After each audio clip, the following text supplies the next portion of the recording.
नमस्कार जी, बहुत बहुत शुक्रिया आप लोगों का। रात के 9:30 बज चुके हैं। मैं संजीव शर्मा आपके मनपसंद चैनल पंजाब केसरी टीवी पर हाजिर हूं एक बार फिर से आज दिन भर की खबरें लेकर। लेकिन आज हम बाकी जो खबरें हैं उनको संक्षिप्त में ही लेंगे और मूल रूप से आज हम JOA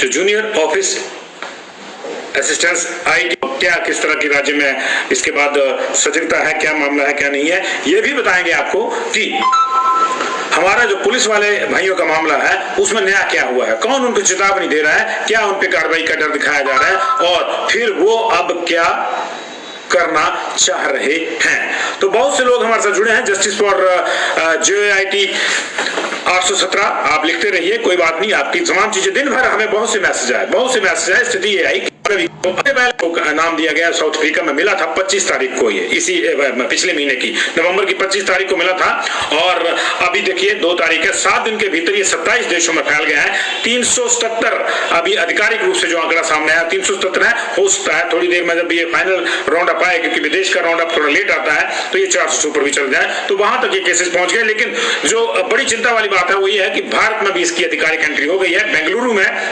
2 लोगों को जो साउथ अफ्रीका से आए थे 27 तारीख को, उनमें ये वेरिएंट पाया गया और उससे भी ज्यादा चिंता की बात है कि उनमें से एक का इलाज कर रहे डॉक्टर समेत 6 लोग संक्रमण का शिकार हैं। एक के जो प्राइमरी कॉन्टैक्ट थे 240 के आसपास हुए थे, वो प्राइमरी और सेकेंडरी मिला के उनमें तो ये वेरिएंट उनमें से कोई पॉजिटिव नहीं पाया गया। लेकिन जो दूसरा था एक 66 साल का था और एक 60 साल का, एक 46 साल का। जो 46 साल वाला था उसका जो इलाज डॉक्टर वहां कर रहे थे वो संक्रमित पाया गया। डॉक्टर में से एक संक्रमित पाया गया है और 5 और लोग संक्रमण का शिकार हुए हैं। ऐसी स्थिति में देश में भी चिंता बढ़ गई है, लेकिन ये चिंता उतनी नहीं है जितनी हिमाचल प्रदेश में अफवाहें फैल रही हैं। जी हाँ, ये बड़ा इंपॉर्टेंट इशू है। JOIT वाले जुड़ते रहें जी। आज विस्तार से आपकी बात करूंगा मैं, पहले मैं जरा बाकी खबरों को निपटा लूं। मैंने सारा समय आज आपके लिए रखा है, तो आप जुड़िए, क्योंकि बाकी लोग भी इंतजार कर रहे होंगे, धीरे धीरे जुड़ते हैं। किसी का तमाम धरने प्रदर्शन बंद हो गए हैं और स्कूल भी जो है 50% कैपेसिटी के साथ खुलेंगे। ये कोरी अफवाह है। जिन भी चैनलों ने, जिन भी वेबसाइट्स ने ये खबर चलाई है, ये कोरी अफवाह है। और ऐसे जो तथाकथित चैनल हैं वो कहीं न्यूज में ब्रेकिंग की आपाधापी में इस तरह की गलतियां करते हैं और ये बहुत गंभीर गलतियां हैं। हम इसको फिर से कह रहे हैं, हिमाचल प्रदेश में ऐसा कोई स्टेप नहीं लिया गया है कि ओमिक्रॉन को लेकर सख्ती बरती जाए। अभी जो राष्ट्रीय स्तर पर इन चीजों को मॉनिटर किया जा रहा है और राष्ट्र में भी, केंद्र ने भी ये स्पष्ट किया है कि अभी लॉकडाउन की कोई संभावना नहीं है। ट्रैवल बैन 44 कंट्रीज ने लगा दिया है। अभी हमारे यहाँ ट्रैवल बैन भी नहीं है, लेकिन हमारे यहाँ से जो फ्लाइट्स जानी थी 15 दिसंबर से, उनका बैन जो रोक गई थी उसको एक्सटेंशन दे दी गई है। लेकिन बाहर से लोग अभी आ रहे हैं और उस पर पूरी नजर रखी जा रही है और उनका हवाई अड्डे पर भी, एयरपोर्ट पर ही टेस्ट हो रहा है। और वहीं पे जीनोम सीक्वेंसिंग के लिए जिसकी जरूरत नहीं कर सकते, तो आप इसको जो है कॉन्ट्रैक्ट पेन को ले लीजिए। लेकिन आप शादियों में बंदिश होगी, ऐसी कोई बंदिश नहीं, कोई बैठक नहीं।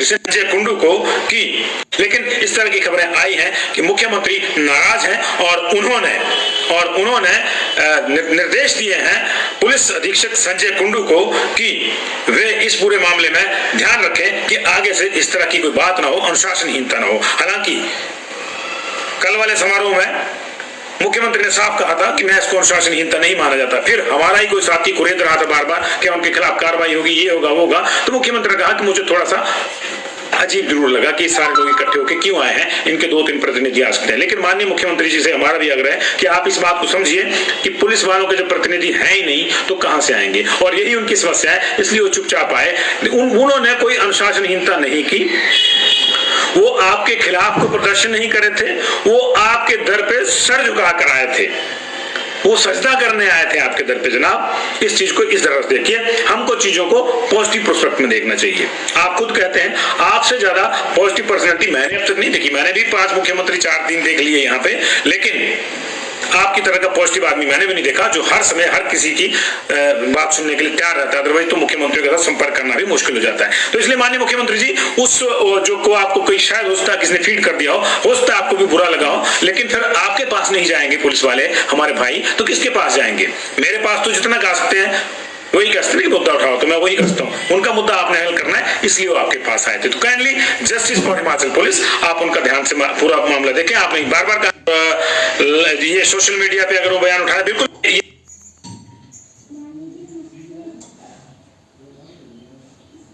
कर सकते हैं। ऐसा होता है तो और भी चिंता वाली बात होगी, वो चिंता वाली बात होगी। और उनके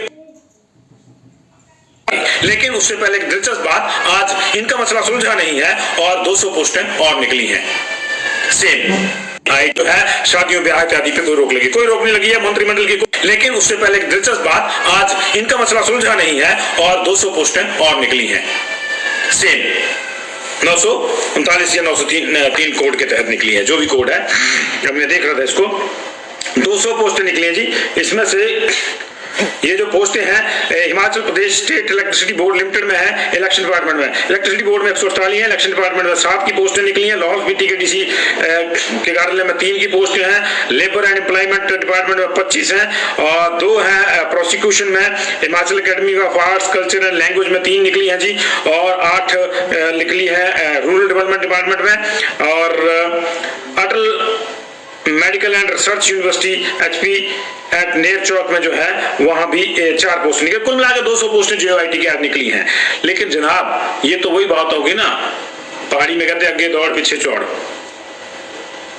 पिछला मामला सेटल हुआ नहीं और अगले की एडवर्टीजमेंट आ गई और उसकी परीक्षा भी होने वाली है। मामला क्या है? मामला ये है कि 19,024 लोगों का भविष्य जो है वो अधर में लटका हुआ है। उन्होंने एक परीक्षा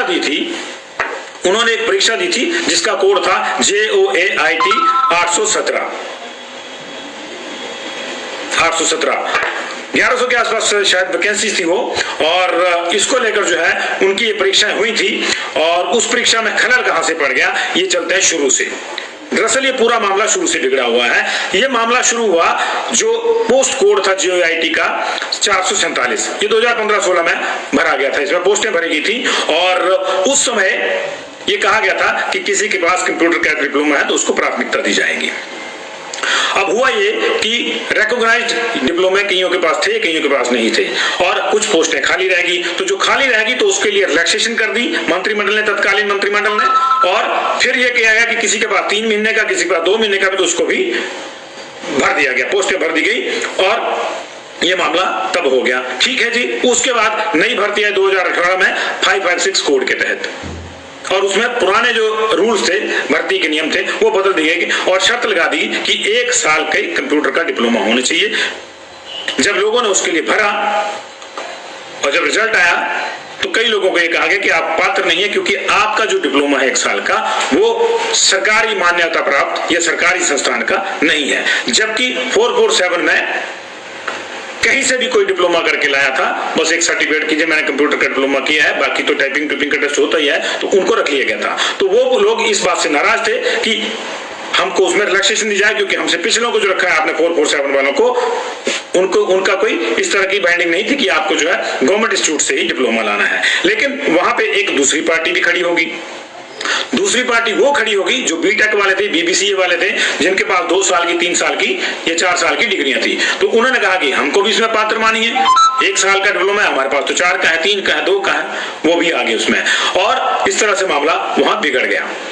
पोस्टें आधी खाली रह गई, भरी नहीं गई, और जो बीटेक BBCA वाले थे वो सुप्रीम कोर्ट में चले गए कि हमको जो है एंटरटेन नहीं किया गया, और उनका केस वहां पे चल पड़ा।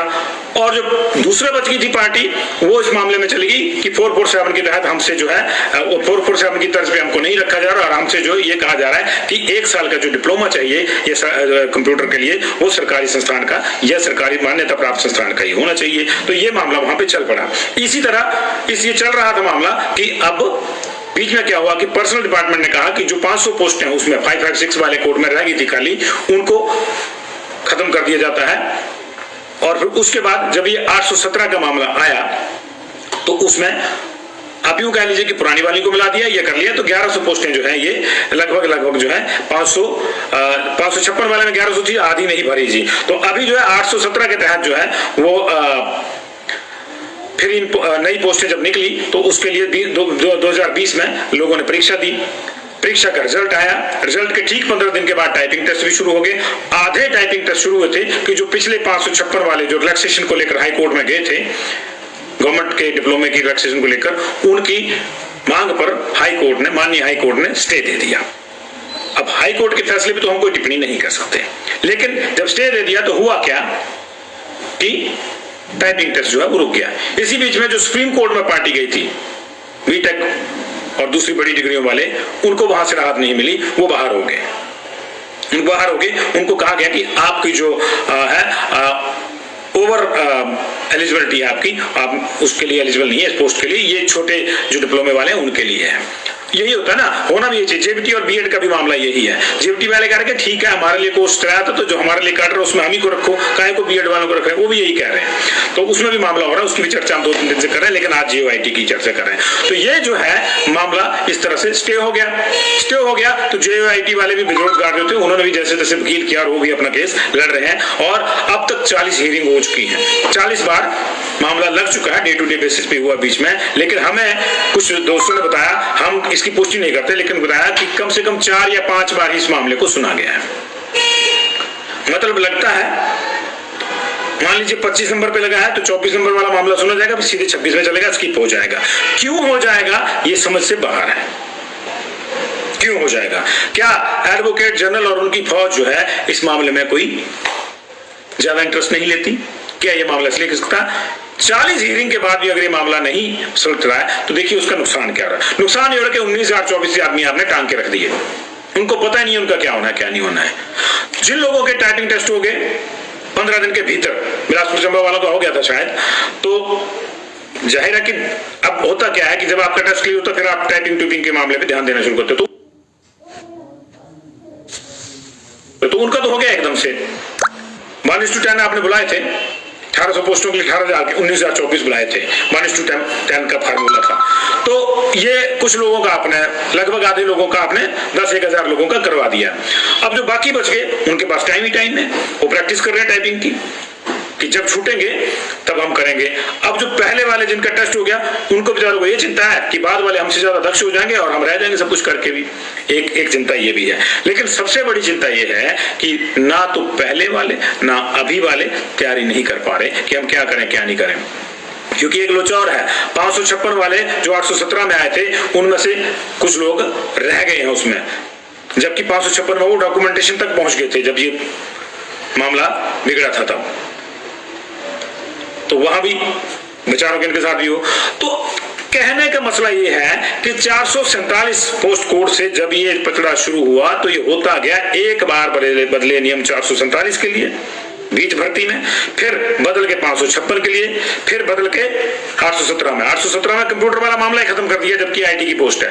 आज भी जो पोस्टें निकली वो +2 के बेस पे निकली है, आज भी 200 पोस्ट निकली है। तो जनाब 200 पोस्टें जो आज निकली इनको बाद में भरना, जिनको आपने निकाला हुआ है आप उनको भर लें पहले, जिनका मामला फंसा हुआ है उनको निकाल लें। एक को मिला नहीं, दूसरे को आप कह रहे कि तू भी आ जा, तेरे को भी देते हैं। अरे भाई जिसको देना है उसको तो दे लो पहले। अब आप सोचेंगे कि मामला कोर्ट में है तो इसमें कोई क्या कर सकता है, क्यों नहीं कर सकता? बड़ा सवाल यह है कि क्यों नहीं कर सकता। ये जो लोग जिन्होंने मोटी फीसें भी जमा कराई होंगी और पैसे खर्च के गए भी होंगे, क्योंकि हमारे यहाँ एक और रिवाज है ना कि हमीरपुर वाले को सेंटर देंगे, चंबा में चंबा वाले को देंगे, किन्नौर में किन्नौर वाले को देंगे, नूरपुर में खर्चो पैसे जाओ। एक तो बेरोजगार है, ऊपर से लंबी दूरी की यात्रा करो, फिर वहां रहने को पता नहीं कहाँ नहीं, कोई सड़क पे सो रहा है, कोई गरीब है, कोई इस चीज की कोई चिंता नहीं है। क्यों कि जी गड़बड़ ना हो जाए। अबे यार आपका सिस्टम क्या है, इतना गया गुजरा है कि हमीरपुर वाले का टेस्ट हमीरपुर में होगा तो नकल मार लेगा क्या हो?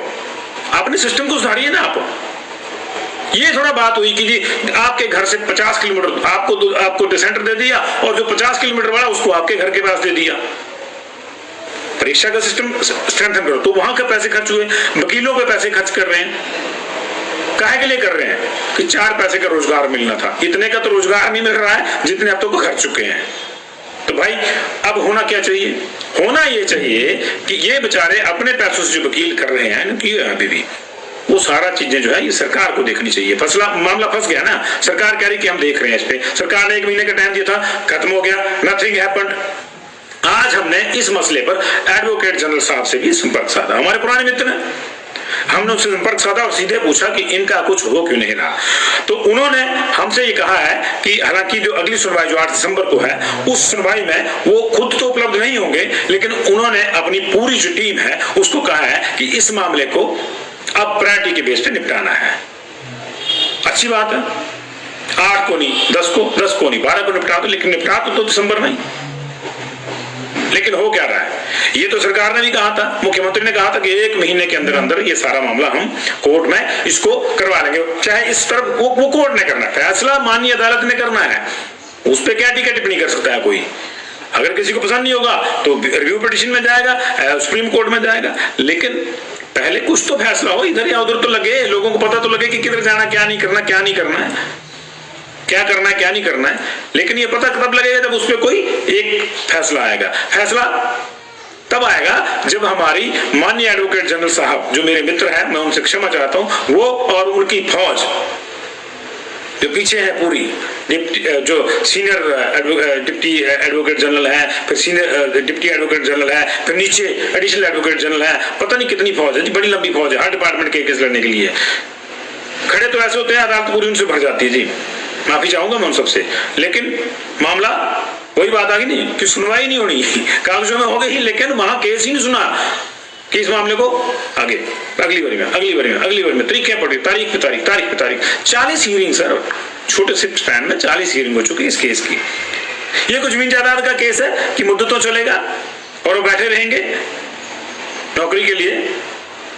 कुछ तो स्टैंड सरकार को लेना पड़ेगा, क्लैरिटी बड़ी जरूरी है इस पूरे मामले में। बहुत ज्यादा हताश है 19,000 लोग। हमने सुना है कि, हमने क्या सुना है, ये सामान्य चीज है कि सरकारें जो है वोट बैंक को ध्यान में रखकर ही काम करती हैं। तो भैया 19,000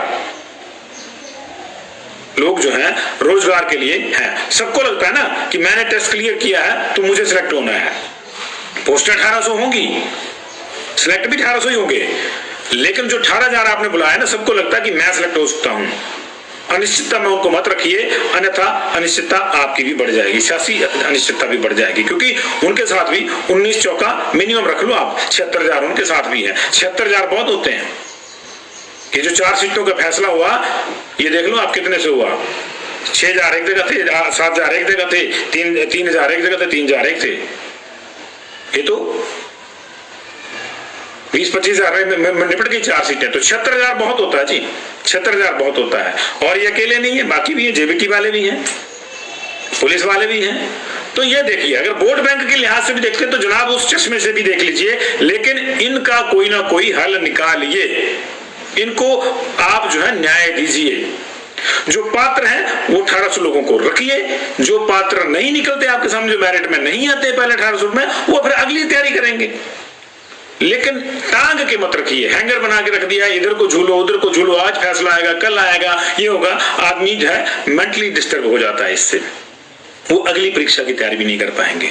इससे तो बेहतर होता आप कह देते कि हमने पूरी परीक्षा रद्द कर दी, नई सिरे से होगी। आप जो 200 आई उनको भी मिला लो, 1800 200 2000 पोस्टें कर दो, लेकिन बच्चे को क्लैरिटी तो होगी। +2 का आपने उनके लिए क्राइटेरिया रखा है। +2 का बच्चा कितना बड़ा होता है, उसको होता किसी का पहला टेस्ट हो, उसका पहले ही टेस्ट में इस तरह का जो है बुरा अनुभव रहेगा, तो आगे उसके मानसिक मानस पटल पे उसके कितना जो है तनाव होगा, उसको क्या प्रभाव पड़ेगा, ये चीजें देखनी चाहिए।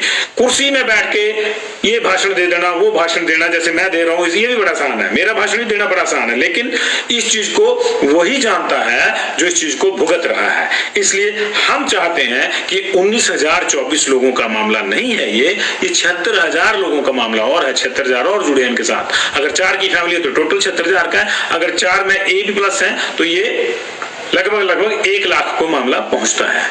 इसको करिए। 200 पोस्टें आपने नहीं निकाली है, अच्छी बात है। 82 के लिए तो आप मेरे ख्याल 19 तारीख को परीक्षा हो रही है, अच्छी बात है। इनका भी कुछ कर लीजिए ना पहले, या कुछ नहीं है तो 556 वाले जो थे क्लियर किए, जो डॉक्यूमेंटेशन तक पहुंच गए, 200 में उनको भी दे दो ना, लेकिन दे दो भाई, उनका भी हक बनता है। लेकिन ना 556 वालों को मिल रही है, ना उनके चक्कर में 817 वालों को मिल रही है। मजे लगे हुए हैं जी, लटका हुआ मामला, हमें क्या फर्क पड़ता है, हम तो मंत्री हैं जी, हम तो मंत्री बन गए। इन्हीं लोगों ने बनाया है, और अगर इनके काम नहीं बनेंगे तो फिर कोई नहीं बनेगा।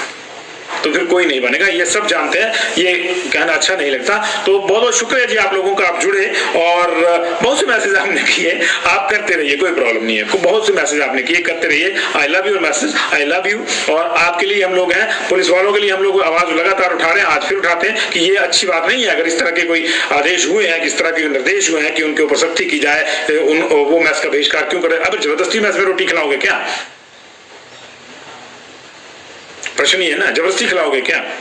अगर किसी का मन नहीं है तो आप उसके तन में जितना मर्जी मैस में जाके ढुसवा लीजिए रोटी, उसको कोई फर्क, उसको खाना लगेगा नहीं, वो मन से नहीं खा। मन तभी होगा जब उनकी होगी। उनका भी 8 साल का पे बैंड का मामला है, लटका हुआ, 2 साल कर दीजिए उसको, वही चाह रहे हैं, वही चाह रहे हैं। ये तो बड़ी मजेदार बात है कि आपकी तो नौकरी रेगुलर है जी, आप तो अनुबंध पे है ही नहीं। जब अनुबंध पे नहीं है, नौकरी रेगुलर है, तो दो ना, फिर पैसे दो रेगुलर के, लेकिन वो भी नहीं मिल रहे। और अगर कोई जस्टिस के लिए बात करे तो वो अपराधी हो जाता है, वो अनुशासनहीन हो जाता है। पता नहीं ये नियम कहां से लाते हैं अफसर लोग ही ऐसे नियम लाते हैं। क्यों? उनको तो मिल रही है मोटी तनख्वाह, गाड़ी मिली हुई है, घर मिला हुआ है, लेकिन जो आम कांस्टेबल है वो सड़क पे बारिश में, बर्फबारी में, धूप में, कोरोना में, मेले में, झमेले में, लफड़े में, एक्सीडेंट में दिन रात सेवा करता है। 24 घंटे, 30, 36 घंटे लगातार ड्यूटी लगती है। रैली है तो 3, 4 दिन पता नहीं बेचारे कहाँ सो रहे हैं, कहाँ नहीं सो रहे हैं। कोई नहीं पूछता उनको सवेरे की उठ के तुमने रोटी खाई। ये कहते हैं समय पे अपनी जगह पे कौन नहीं पहुंचा।